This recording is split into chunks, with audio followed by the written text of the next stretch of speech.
ఈరోజు తెలంగాణ డీజీపీ గారికి ఒక లెటర్ రాసి పంపించినాం.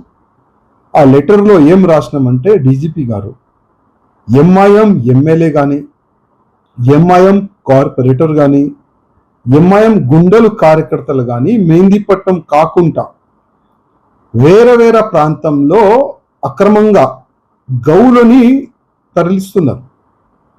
సుప్రీంకోర్టు చట్టాన్ని కాపాడే పోలీసే ఎంఐఎంకి భయపడి కాలు ఏనుక వేసుకుంటున్నారు.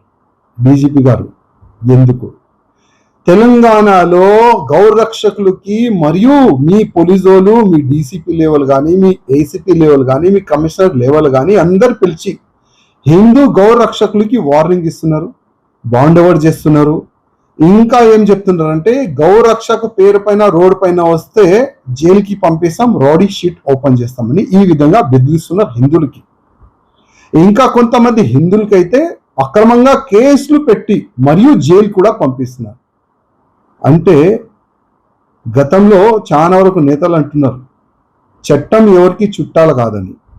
మళ్ళా వీళ్ళకి వర్తిస్తుందా అంటే, చట్టం ఎంఐఎంకి చుట్టాలుగా అయిపోయింది. పోలీస్ భయం లేదు, గవర్నమెంట్ భయం లేదు. ముఖ్యమంత్రి రేవంత్ రెడ్డి గారు అయితే మొత్తం గవర్నమెంట్ ఎంఐఎం కాలు కింద పెట్టేసినారు. ఆ విధంగా ఈ ఎంఐఎం వాళ్ళు ఫీల్ అవుతున్నారు. ఓపెన్గా గౌరక్షకులకి వాళ్ళని ఇస్తున్నారు, కొడుతున్నారు, పోలీసు వాళ్ళకి దొబ్బేస్తున్నారు. కానీ వాళ్ళపైన యాక్షన్ జీరో, నో యాక్షన్. ఎందుకు డీజీపీ గారు, ఎందుకు కమిషనర్ గారు అడుగుతున్నాం.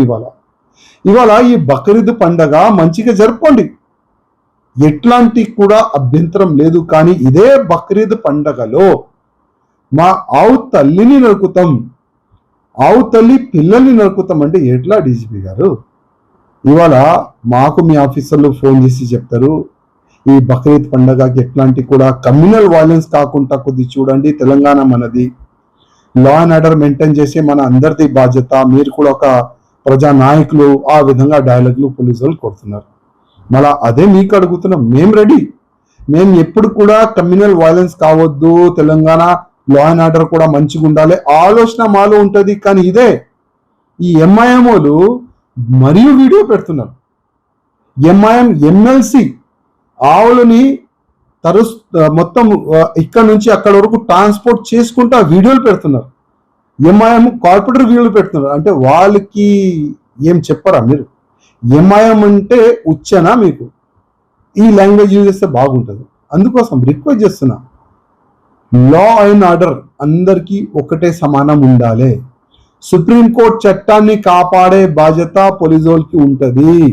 నేను రిక్వెస్ట్ చేస్తున్నా, ఈ బక్రీద్ పండగలో ఒక్క ఆవు కానీ, ఒక్క ఎద్దు కానీ, ఒక్క దొడ కూడా కట్ కాకుండా చూడండి. రిక్వెస్ట్ చేస్తున్నాం, దండం పెట్టి రిక్వెస్ట్ చేస్తున్నాం. లేకపోతే మాకు ఫ్రీడమ్ ఇవ్వండి. ఎక్కడ ఆవులు, ఎద్దులు, దొడలు ఉంటే అక్కడ గుసాంచనికి మాకు పర్మిషన్ ఇవ్వండి. మేము రెడీ ఉన్నాం, అన్నిటికీ రెడీ ఉన్నాం, కొట్టనికి రెడీ ఉన్నాం, జైలుకి పోనికి రెడీ ఉన్నాం. ఎంఐఎం గుండెలకి కూడా ఏ విధంగా సమాధానం ఇవ్వాలి ఆ విధంగా ఆ స్టైల్లో సమాధానం ఇవ్వని కూడా మేము రెడీ ఉన్నాం. డీజీపీ గారు వన్ సైడ్ పనిచేస్తున్నారు, మీరు పోలీస్ కమిషనర్ గారు వన్ సైడ్ పనిచేస్తున్నారు, పోలీస్ డిపార్ట్మెంట్ వన్ సైడ్ పనిచేస్తున్నారు. చెక్ పోస్టులు కూడా షోప్ డబ్బా పెట్టినారు. అదే చెక్ పోస్ట్ లో ఇదే ఎంఐఎంఓలు పోయి బలవంతంగా బండ్లు ట్రాన్స్పోర్ట్ చేస్తున్నారు. మొత్తం ఇక్కడ నుంచి ఆ ఏరియాకి మొత్తం ట్రాన్స్పోర్ట్ చేస్తున్నారు. డీజీపీ గారు రిక్వెస్ట్ చేస్తున్నాం, లా అండ్ ఆర్డర్ మంచిగా ఉండాలంటే కొద్దిగా ఈ ఎంఐఎం గుండెల్ని జైలుకి వేయండి, లోపటేయండి. ఆ ఎంఐఎం ఎమ్మెల్యే పైన మీరు ఏం యాక్షన్ తీసుకున్నారు అది కూడా తెలంగాణ ప్రజలు ముందు పెట్టే బాధ్యత మీకు ఉంటుంది.